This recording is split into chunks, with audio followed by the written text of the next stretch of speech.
ঘেটু রে, ফেলুর কি খবর রে? ফেলু এখনো স্কুলে আসলো না কেন রে?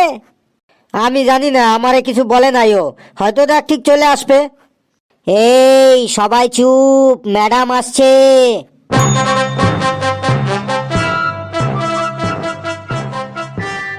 Good morning ma'am. Good morning, good morning, সকলে বসো। তোমাদের পড়া টরা হয়েছে নাকি না পড়েই চলে এসেছো স্কুলে? হ্যাঁ ম্যাম, পড়া হয়েছে। বেশ, হাবলু তুমি বলো তো, জলে বাস করে এমন একটি প্রাণীর নাম। জলে বাস করে এমন একটি প্রাণীর নাম হলো তিমি মাছ। বাহ, একদম ঠিক বলেছ। হাবলু তুমি বসো। পেচি তুমি বলতে পারবে জলে বাস করে এমন আরেকটি প্রাণীর নাম কি? আমি একটা কেন, জলে বাস করে এমন 5টা প্রাণীর নাম বলতে পারবো। বাহ, বেশ, বলো তো জলে বাস করে এমন 5টা প্রাণীর নাম। তিমি মাছের বাবা, তিমি মাছের মা, তিমি মাছের ভাই, তিমি মাছের বোন আর তিমি মাছের জামাই বাবু। তোমার মাথা, বসো। যদি কার্টুন বক্স না থাকিত তবে ফেলুকে কেউ চিনত রে। কে গান গাইছে? কে? আমি ফেলু। ম্যাডাম ভেতরে আসতে পারি? এসো। এত দেরি হলো কেন? ম্যাডাম ঘর থেকে বেরোতে একটু দেরি হয়ে গেছে। ঘর থেকে বেরোতে দেরি হয়েছে কেন? ম্যাডাম সকালে ঘুম থেকে উঠতে একটু দেরি হয়ে গেছিল। ঘুম থেকে উঠতে দেরি হয়েছে কেন? কারণ ম্যাডাম কাল রাতে দেরি করে ঘুমিয়েছিলাম। রাতে ঘুমাতে দেরি হয়েছে কেন? ম্যাডাম স্কুল থেকে বাড়ি ফিরতে একটু দেরি হয়ে গিয়েছিল তাই। স্কুল থেকে বাড়ি ফিরতে দেরি হয়েছিল কেন? কারণ কাল অঙ্ক স্যার ক্লাসে যে অঙ্কগুলো করতে দিয়েছিল, আমার সেই অঙ্কগুলো করতে অনেক দেরি হয়ে গেছিল তাই। বলছি অঙ্কগুলো করতে দেরি হয়েছিল কেন? কারণ কাল স্কুলে দেরি করে এসেছিলাম। আরে কাল স্কুলে দেরি করে এসেছিলি কেন? কারণ কাল ঘর থেকে বেরোতে দেরি হয়ে গিয়েছিল। কাল আবার ঘর থেকে বেরোতে দেরি হয়ে গেছিল কেন? ওই ম্যাডাম ঘুম থেকে উঠতে দেরি হয়েছিল তাই। সেই ঘুরে ফিরে একই জায়গায়। তুই বস, কাল যদি লেট হয় তোকে কিন্তু একদম মুরগি বানিয়ে রাখবো। ম্যাডাম একটা কথা বলবো। বল, কি বলবি? বলছি ম্যাডাম, আমি নিরামিষাশী। আমি ওই মুরগি টুরগি কিছু খাই না, তাই মুরগি না বানিয়ে যদি ছোলা বাটোরা বা মশলা ধোসা নিরামিষ যদি বানান তাহলে কিন্তু ভালো হয়, আমি খেয়ে নিতে পারি। কি আমার সাথে ইয়ার কি? আমি এখনই হেড স্যারের কাছে যাচ্ছি। আমি হেড স্যারকে ডেকে নিয়ে আসছি, তারপরে তুই কত ছোলা বাটোরা খেতে পারিস আমি দেখবো। আমি এখনই হেড স্যারকে নিয়ে আসছি, বস তুই। ফেলু, তোর কিন্তু এমন বলাটা একদম ঠিক হয় নাই। তোর জন্য আজকে আমরা ক্লাসে সবাই কিন্তু মার খাবো। তুই কিন্তু এমন করাটা তোর কিন্তু ঠিক হইল না ফেলু। ক্লাসের শেষে কিন্তু তোরে আমরা দেখে নেব। ক্লাসের শেষে কি দেখবি আমাকে? যা দেখার এইখানে দেখ। হেড স্যারকে আসতে দে। কে ম্যাডামের সাথে খারাপ ব্যবহার করেছে? কে কে বল, কে ম্যাডামের সাথে খারাপ ব্যবহার করেছিস? এই ঘেটু, তুই খারাপ ব্যবহার করেছিস ম্যাডামের সাথে? না স্যার, আমি কোনো খারাপ ব্যবহার করি নাই। আমি তো কোনো কথাই বলি নাই ম্যাডামের সাথে। তাহলে কে কে তাড়াতাড়ি বল, না হলে কিন্তু গোটা ক্লাসকে আমি পে দিয়ে লাল করে দেবো একদম। ওই ফেলু আমার সাথে খারাপ ব্যবহার করেছে স্যার। এই ফেলু, এই তুই দাঁড়া তো, দাঁড়া তুই।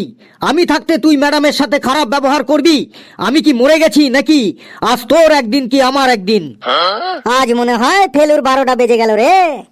না মানে আমি তো চুপচাপ বসেই পড়াশোনা করছিলাম স্যার।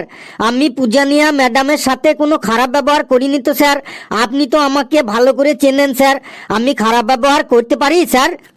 হ্যাঁ, তোকে ভালো মানে খুব ভালোভাবে চিনি আমি। তাহলে কি স্যার বসতে পারি? বেশ, তুই কেমন পড়াশোনা করিস দেখি। তুই একটা বাংলায় গল্প শোনাতো, তাহলে তোকে আমি বসতে দেবো। আর হ্যাঁ, গল্পটা যেন বাংলাতেই হয়। বল বল, তাড়াতাড়ি বল, না হলে কিন্তু স্কুল ছুটি পর্যন্ত তোকে এইভাবেই দাঁড়িয়ে থাকতে হবে।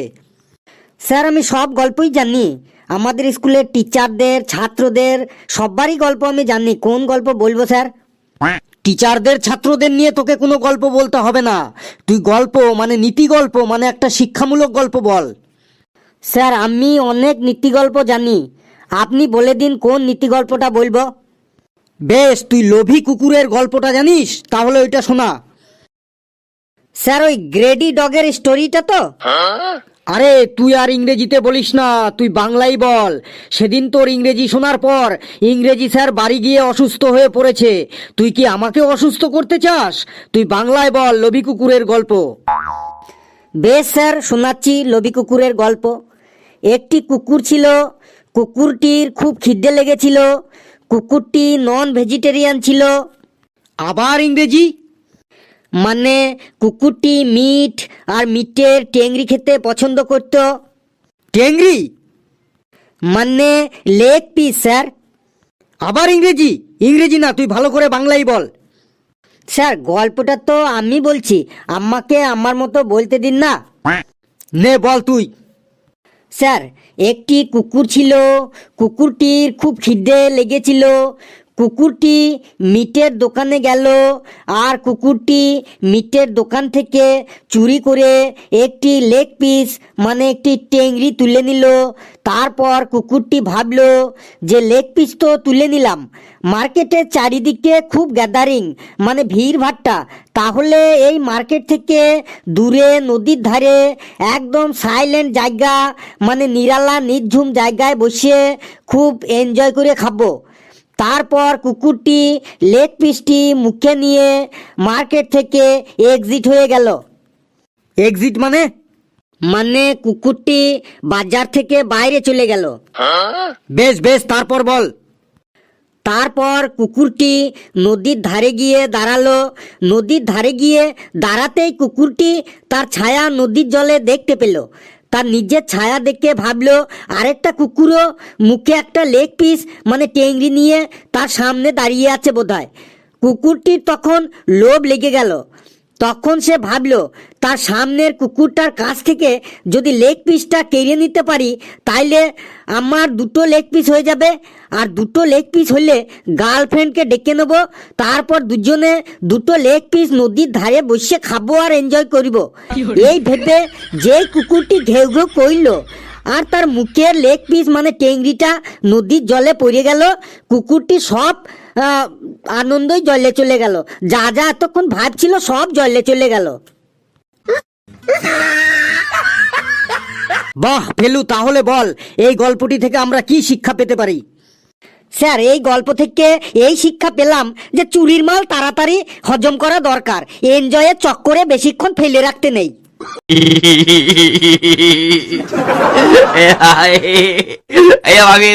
এই গল্পটা তুই কোন বইতে পড়েছিস? স্যার অনলাইনে পড়েছি, অনলাইনে। স্যার বসবো স্যার? না, আমি আরেকটা প্রশ্ন করব। তুই যদি বলতে পারিস তাহলেই বসবি, না হলে স্কুল ছুটি পর্যন্ত তুই দাঁড়িয়ে থাকবি। কি বলতে হবে স্যার, প্রশ্নটা বলুন স্যার। তোর ভর্তির ফি মুকুবের জন্য হেড স্যারকে একটা চিঠি লিখতে হবে। তুই কি লিখবি বল? কি করে হেড স্যারের কাছে চিঠি লিখতে হয় বল ভর্তির ফি মুকুবের জন্য? সত্যি সত্যি বলবো স্যার? কথা না বাড়িয়ে তাড়াতাড়ি বল। আজকে তো দেখছি স্যার ফেলুকে একদম নাজেহাল করে ছাড়বে। বলছি sir, to the headmaster, Badampara high school. মহাশয়, আমার বিনীত নিবেদন, এই যে আমি কেষ্টনাথ হাড্ডি ওরফে ফেলু, আপনার বিদ্যালয়ের অষ্টম শ্রেণীর একজন গুণধর ছাত্র। মহাশয়, এই বছর ক্লাস 9-এ ভর্তির জন্য বাবা আমাকে যে 300 টাকা দিয়েছিল, সেই টাকাটা নিয়ে আমি আর ঘেটু আপনি যে দোকান থেকে প্রতিদিন লটারির টিকিট কাটেন, সেই লটারির দোকানের পাশে যে বিরিয়ানির দোকানটি আছে, সেই দোকান থেকে বিরিয়ানি খেয়ে টাকাটা খরচ করে ফেলেছি। তাই এই মুহূর্তে আমার কাছে কোনো টাকা না থাকার জন্য এই বছর আমাকে ভর্তির ফিটা মুকুব করে দেওয়ার জন্য আপনার কাছে করজোরে আবেদন করছি। ভর্তির ফিটা মুকুব করলে চিরকৃতজ্ঞ থাকব। বিনীত আপনার গুণধর ছাত্র কেষ্টনাথ হাড্ডি। বিশেষ দ্রষ্টব্য, আমরা যখন বিরিয়ানি খাচ্ছিলাম তখন আপনি লটারির টিকিট কাটছিলেন, তাই আপনার কাছে আমার বিশ্বাস অর্জনের জন্য আপনার লটারির টিকিট কাটার আমি মোবাইলে ভিডিও করে রেখেছি, বিশ্বাস না হলে দেখাতে পারি। তুই খুব ভালো ছেলে রে বাবা ফেলু। তুই বস বস, শুধু এই বছর কেন, আমার স্কুলে তুই যতদিন পড়বি তোর ততদিনই ফিস মুকুব করে দিলাম। তুই শুধু ওই ভিডিওটা একটু তোর মোবাইল থেকে ডিলিট করে দিস বাবা। বস বস, তোরা বস বস, আমরা আসছি, চলুন ম্যাডাম। বন্ধুরা, ভিডিওটি কেমন লাগলো আপনারা কমেন্টসে অবশ্যই জানাবেন। আর ভিডিওটি ভালো লাগলে লাইক করবেন, শেয়ার করবেন, আর চ্যানেলটিকে অবশ্যই সাবস্ক্রাইব করবেন। আমার